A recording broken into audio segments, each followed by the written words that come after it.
Excuse me. Oh, I beg your pardon, but aren't you Guy Haynes? Yeah. Oh, of course, and there's your racket. You must be going to Southampton for the doubles. I so admire people who do things. Tennis players, it's so important. People who do things are important. I seem to be surrounded by people who never do anything. Forgive me, I haven't even introduced myself, and here I am rambling on. I'm Bev, Beverly Anthony. Well, could have guessed as much. Oh, this? My husband gave it to me. He seems to think that I'll somehow forget my name if I don't wear it on me. Can't really see how he could mistake you for the type. I suppose that's one thing my husband does do.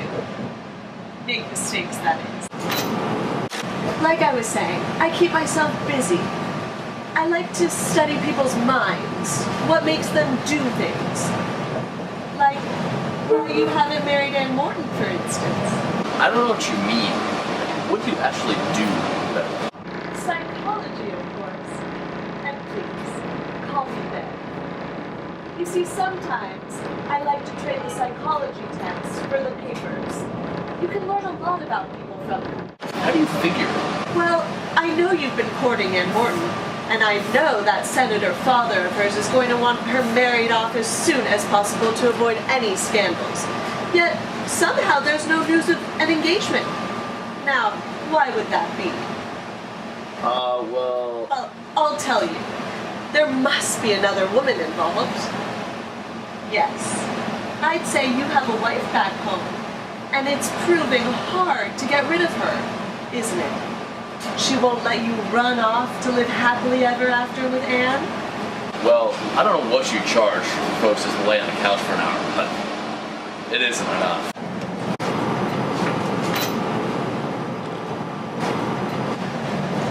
Well, what do you say we move somewhere more private if we're going to be discussing my hourly rate?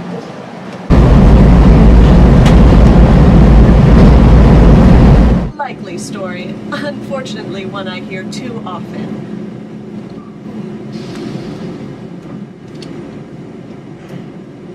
I don't seem to have a pen on me. Do you have one I could borrow? Oh, yeah. Here you go.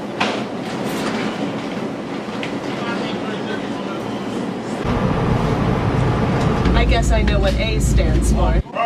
Yes, it was a gift. Here's my direct line. Call me with the next time you're in DC and we'll set up an appointment. I'll give you the handsome tennis player discount. Well, thank you, Bev, but I don't think that'll be necessary. Just sometimes I get so angry I can just kill her. It's funny you mention it.